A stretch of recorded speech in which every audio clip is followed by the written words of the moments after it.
Good evening and welcome to all. Tonight's class is dedicated in honor of Ida Schattenstein by her husband, David Schattenstein. Thank you so much.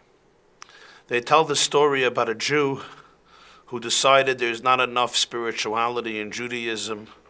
Somehow the cholent, the kugel, and the kiddush in synagogue on Shabbos was not doing it for him.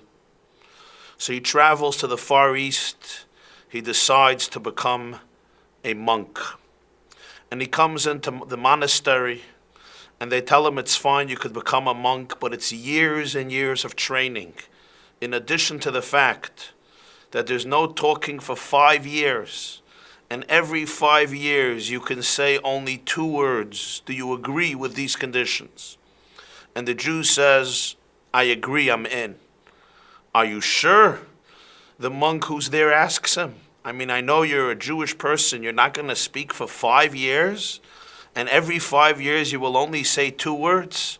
I'm fine, I'm in, the Jew says. Okay, great. And his journey begins. 1 year, 2 years, 3 years, 4 years, 5 years finally arrive. And now he is granted the permission to say 2 words.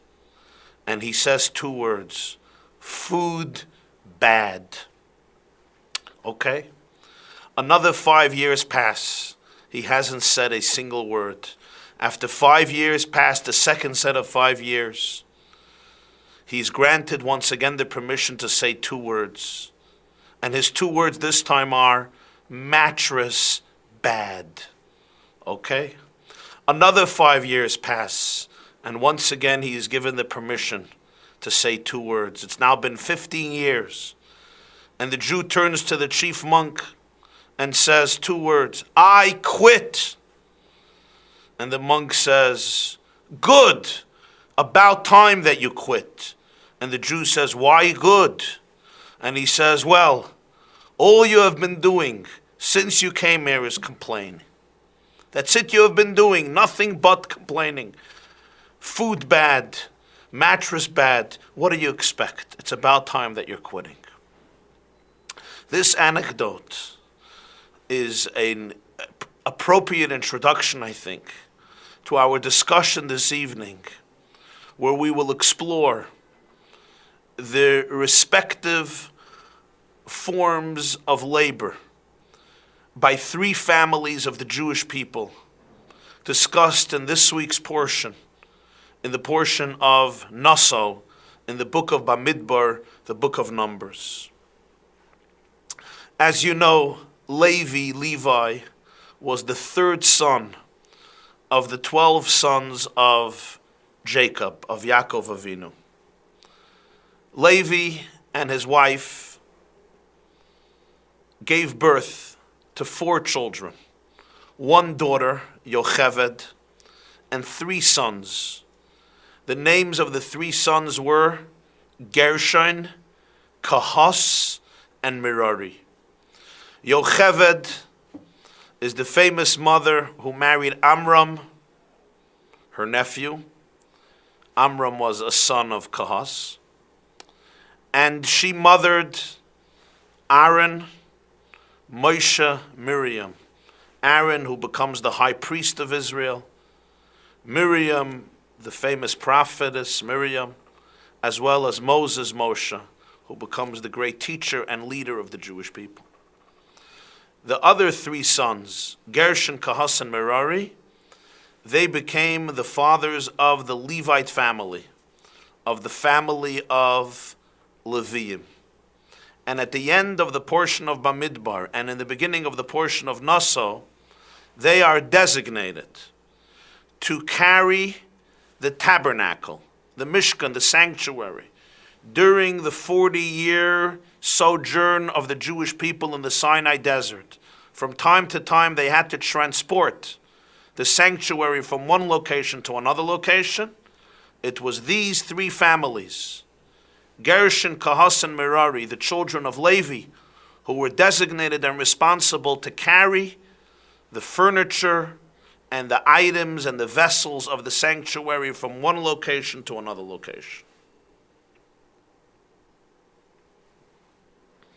The family of Kahas, the Kahasites, they carried the holiest items of the tabernacle. The ark, the aron, the candelabra, the menorah, the shulchan, the table, the two altars, the two mizbechos, the copper altar and the golden altar, and all of their utensils. The family of Gershon, the descendants of Gershon, the Gershonites, they were given the job of carrying the coverings and the curtains of the tabernacle. The third of the Levite families, Merari, they were responsible to carry the planks, bars, pillars, and sockets of the tabernacle structure. Now here we find something interesting, that the Midrash and other commentators, always sensitive to nuance in the biblical text, make sure we note. At the end of Bamidbar, when God tells Moses to take a census, to count the members of the Kahas family and to charge them with the mission of carrying the most sacred items of the tabernacle, the choice of words used is Naso esrosh bnei Kahas. Take a census of the children of Kahas.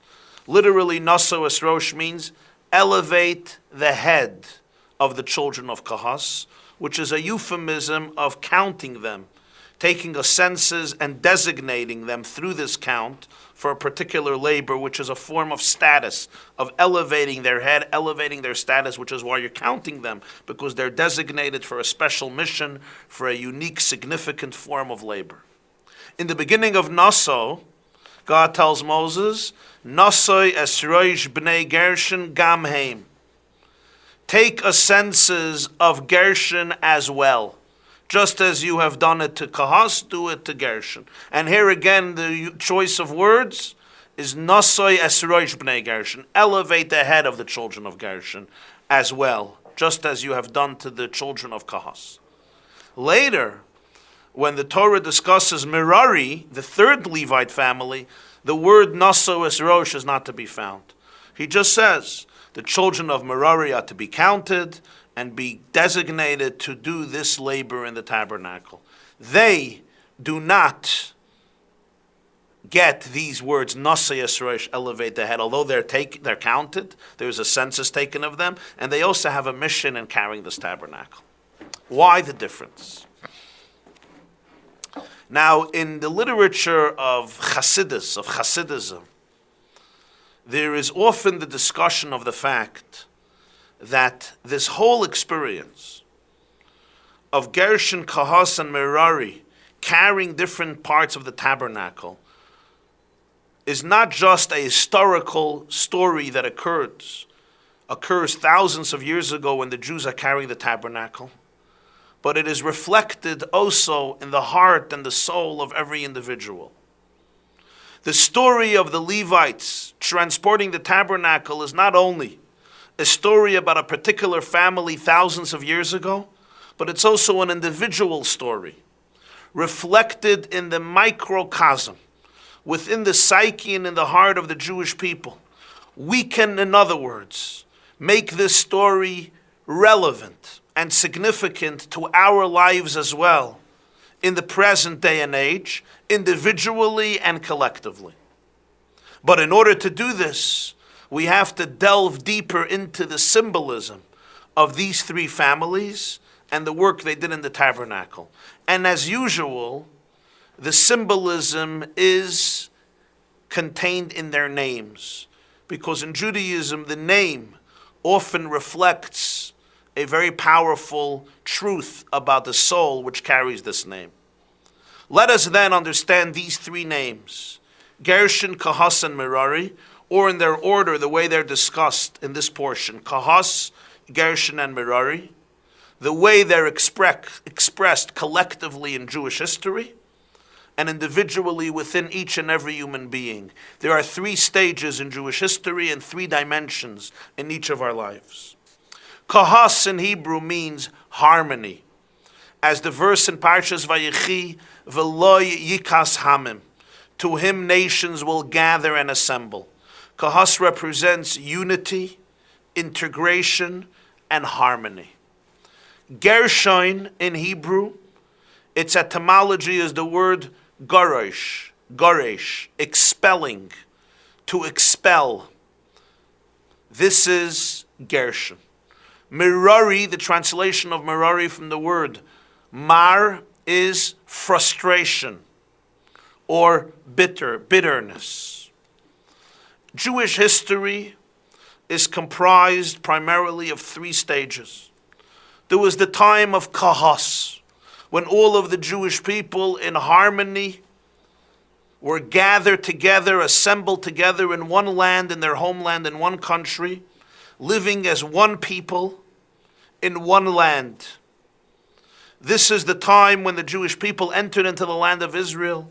They had the sanctuary, later built the Beis HaMikdash, the Holy Temple, the epicenter of spirituality in the world, where God's manifest presence was conspicuous and where it dwelled. This is the time of Kahas. The Jewish people gathered together as one nation with one identity in one land. Then comes the stage of Gershon, when they were expelled, Gerish, when they were expelled from their land and sent into exile. In that itself, there is stage number 3 of Merari. In exile itself, when the Jewish people were banished and expelled from their land, there were then the times of special bitterness, of unique frustration and savage suffering, when the alienation of the Jewish people, whether psychologically, emotionally, and spiritually, reached a peak, when the Jewish people often experienced tremendous bitterness and frustration as Jews in the lands that they were exiled to. These three names, these three prototypes, exist also within the individual psyche, within each of us, in different people, and within each person at different stages of his or her life. Every heart, every soul, essentially is a mishkan, is a tabernacle, is a sanctuary where God's presence can be found. Every person has a space in their identity called the neshama, the nefesh elokis, the soul, where the godliness of God is manifestly present. It's the part of the human being that mirrors and reflects godliness. And there are three families who were designated to carry this sanctuary, to carry this space where God's presence dwells. The family of Kahas, the family of Gershon, the family of Merari. Three types of people, three types of Jews, which are carriers of this tabernacle. The first type of Jew, Kahas, represents the human being who succeeds in integrating all the facets of his or her personality into a cohesive and harmonious whole. Kahas, as we said, means to assemble, to gather, to integrate.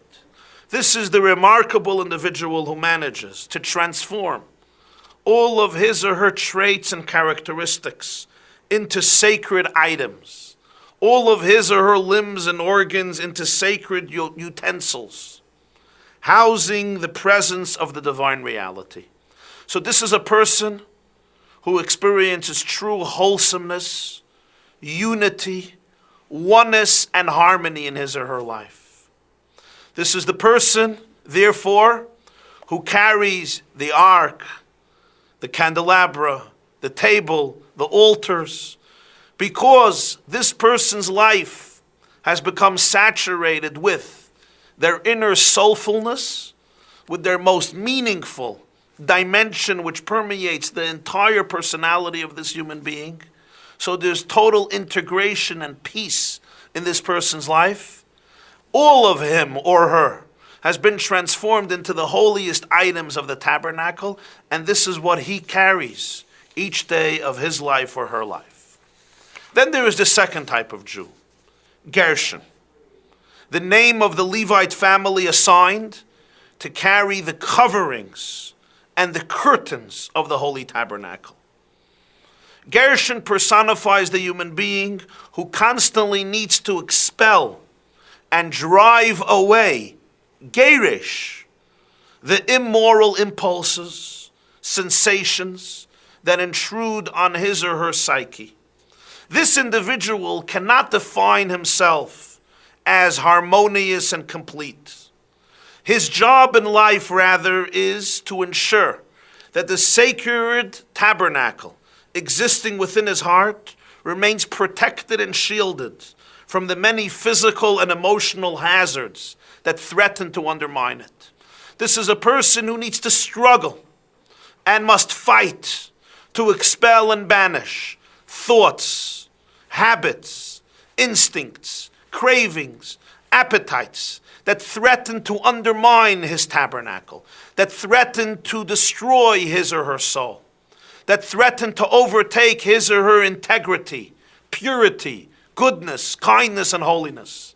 This is a person who cannot claim that there is one calling of integration that permeates his life. No, he must fight, he must expel, he must stand guard. And therefore, what does he carry? He carries the coverings and curtains of the tabernacle. The coverings and the curtains were the protections of the tabernacle, because that is his job. He always makes sure that it's protected. Why does he have to protect it?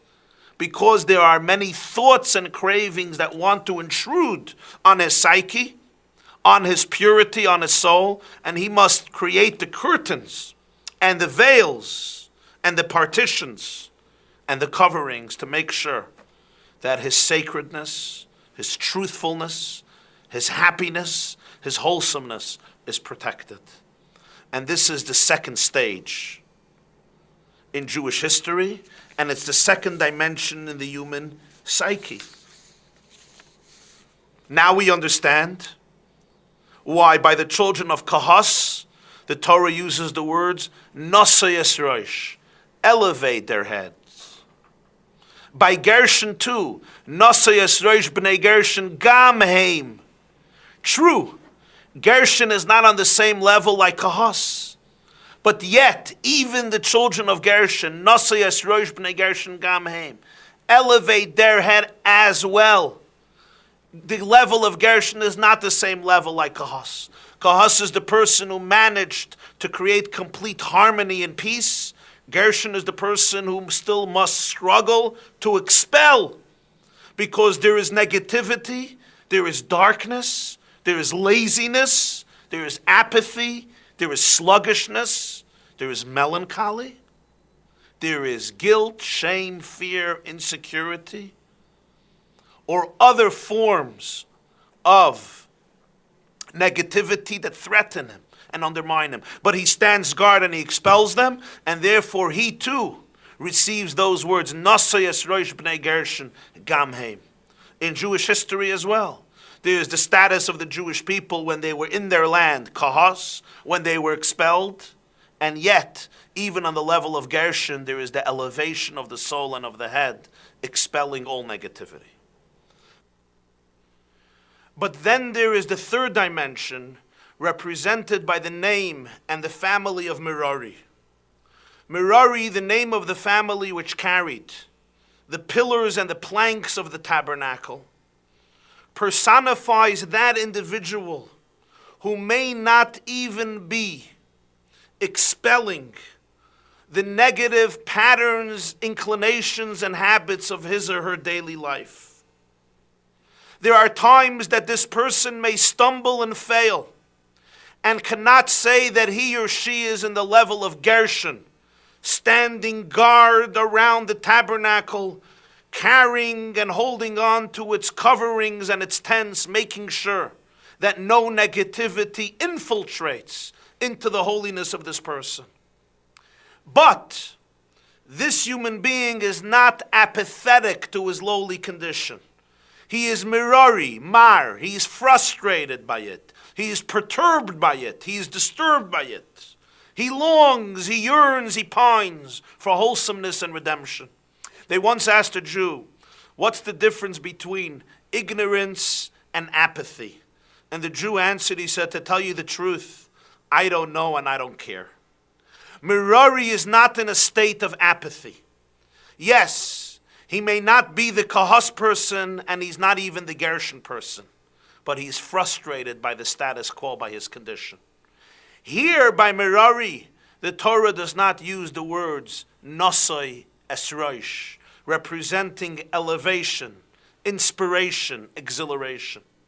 The Jew who represents Kahas, the Jew symbolized by the title of Kahas, his or her life is characterized by Naso esroish, by a sense of fulfillment, serenity, elevation. There is a charm and an exhilaration that accompanies his life filled by spiritual ecstasy, by emotional bliss that comes from the harmony and integration and peace of mind and heart, personified by Kahas. Even the Gershon Jew, the Torah says, Naso esroish b'nei Gershon gam heim. He may not be on the same level or status of Kahas, but gam heim. Here there's also the sense of inspiration, fulfillment, and wholesomeness stemming from the fact that you know that you manage to expel on a daily basis all of the darkness that threatens to undermine the integrity and holiness of the human spirit. But the Merari Jew doesn't have that sense of Naso esroish. He doesn't have that sense of inspiration and exaltedness, of elevating his head, because the Merari Jew may not always expel all of the darkness of his life. The Merari Jew is a person who often has to deal with various demons or ghosts or skeletons, or negative qualities or addictions or habits, or a sense of laziness and sluggishness, guilt, insecurity, shame, and other forms of negativity that can undermine him and make their way into his psyche. But yet, he is frustrated by it. Comes the Torah and tells us one may think that a human being in this state is not one of the carriers of the divine tabernacle. The Jew who's in a state of Merari is not really carrying and transporting the Mishkan, the place that houses the divine presence. After all, he seems so distant from the spiritual sacredness of his or her soul. But in truth, it's this frustrated human being who carries the very foundations of the divine tabernacle. The very pillars, the very planks, the very bars, and the very sockets of the divine structure are being carried by this person. Because the beginning of all healing and the foundation of all growth and the core of all change is the feeling of frustration and yearning, is the discontentment with the status quo.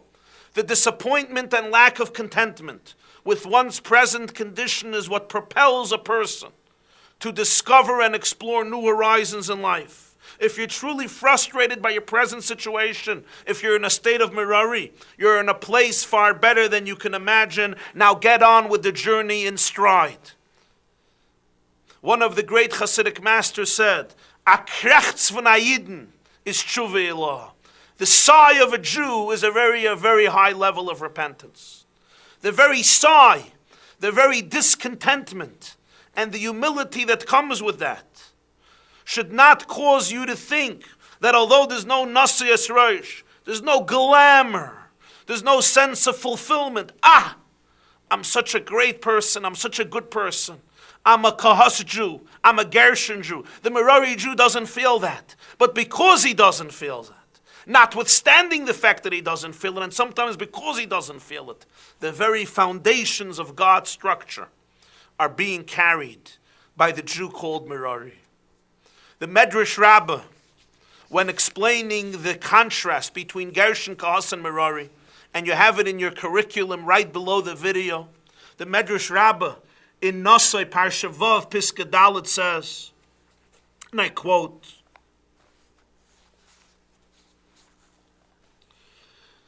"B'bnei Kahas u'bnei Gershon nemar behen nesiyas roish, shecholak lehem HaKadosh Baruch Hu kavod, lekahas ba'avur kvoid ha'aron u'legershon al shahayib chayr." The family of Kahas and Gershon, God gives special honor, and he says, Naso esroish, elevate their head. Why? Kahas, it was because of the respect of the ark. It's what they carried. They carried the holy ark. Gershon, because he was the oldest. Gershon was the oldest son of Levi. Aval b'bnei Merari shelo hayu el bnei Pashut va'avodas ma'asam lo hayu el kroshim ubrichim va'amudim va'adonim lo nemer behem nasi yisrosh. Merari lacked both.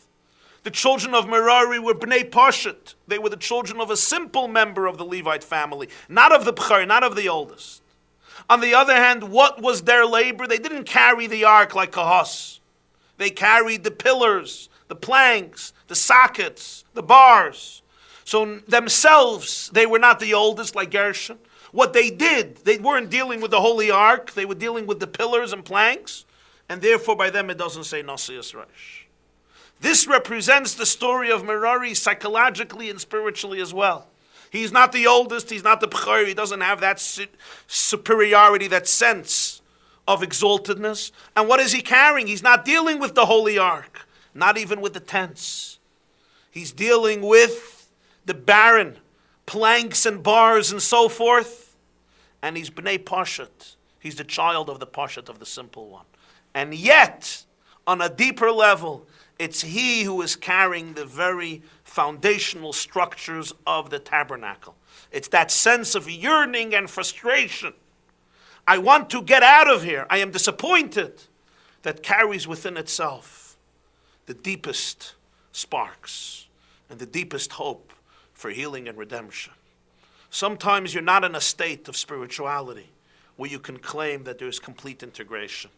Not even a state where you know that you have banished and expelled everything negative about your life.